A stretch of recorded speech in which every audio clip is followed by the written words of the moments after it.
স্পষ্ট কথা যে আমি আধা ঘণ্টাও দেৰি কৰা নাই, চাৰিজন একেলগে বহিছোঁ, প্ৰশ্নটো উত্তৰ তেওঁলোকৰ পৰা লৈছোঁ আৰু আমি উত্তৰটো দি দিছোঁ, ৰিপৰ্টটো দি দিছোঁ, চাৰ্কুল অফিচাৰক হেণ্ড অভাৰ কৰিছোঁ। আৰু চাৰ্কুল অফিচাৰ কৰোঁতে মাজে মাজে আমাৰ আয়ুক্ত আয়ুক্ত আহিছিল, তেখেতে এনে আছে আৰু কথা, তেখেতে কোনো ভাগ লোৱা নাই।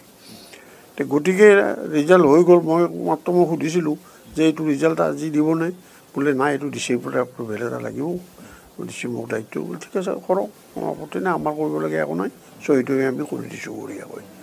কৰি দিওঁতো আজি দেখিলোঁ 15-16 দিন হ'ল, 15 দিনমান হ'লেই নেকি, হ'লেই মোক মানে আৰু বেলেগক দিয়ে।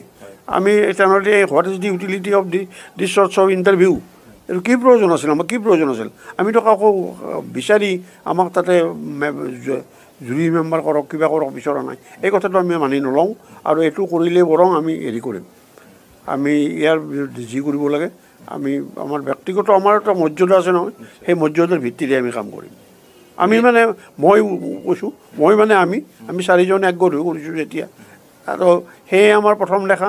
আৰু এতিয়ালৈ আমি তাক লগ পোৱা নাই, কিন্তু ফোনবিলাকে আমাক ব্যতিব্যস্ত কৰিছে, ফোন কৰিছে, ৰিপৰ্টাৰবিলাকেও আহি সোধে, গতিকে ভাল লগা নাই আমাৰ।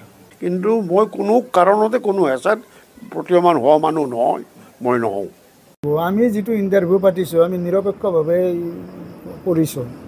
আমি কোনো সত্ৰাধিকাৰ কাকো চিনিও নাপাওঁ, সদস্যও চিনি নাপাওঁ, আনচিন পাৰ্চন তেওঁলোক। গতিকে আমি একদম নিৰপেক্ষভাৱে কৰিছোঁ, সত্য কথা। আৰু এটা ধৰ্মীয় অনুষ্ঠানত থাকি ধৰ্মীয় অনুষ্ঠানৰ ইণ্টাৰভিউ এটা কৰিব যায়, তাত আমি সেই পাপ আজি নলওঁ।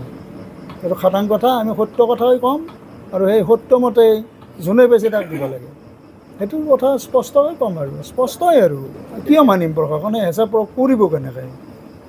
নোৱাৰে নহয়। আমিতো সেইকাৰণে ৰিটেন ইণ্টাৰভিউ লৈছোঁ, মানে এটা ৰেকৰ্ড থকাৰ কাৰণে।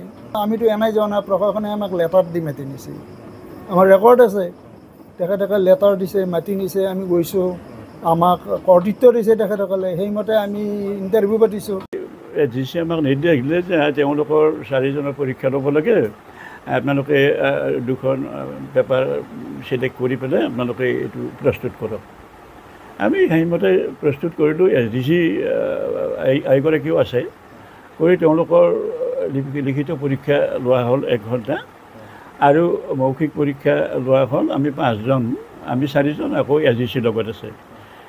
আমি ফলাফল হিচাপে আমি 2জনক চিলেক্ট কৰিলোঁ, যি 2জনে বেছি নম্বৰ পালে।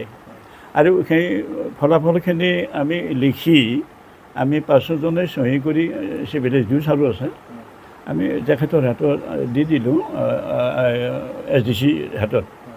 আৰু সিদিনাতে ৰিজাল্টটো দিয়াৰ কথা আছিল, তাৰে পিছদিনা দিব বুজি কালিও দিব পাৰোঁ, কিন্তু গম পালোঁ যে আজিলৈকে দিয়া নাই। নাজানো আৰু কি হ'ল, ইয়াৰ মাজত কি হৈছে আমি এতিয়া ক'বও নোৱাৰোঁ। তেখেতসকলে যিহেতু ব্যক্ত কৰা নাই কথাটো, ইয়াৰ ভিতৰত প্ৰশাসনে কি কৰিছে কি কৰা নাই নাজানো। আমি সোনকালে ৰিজাল্টটো দিলে ভাল।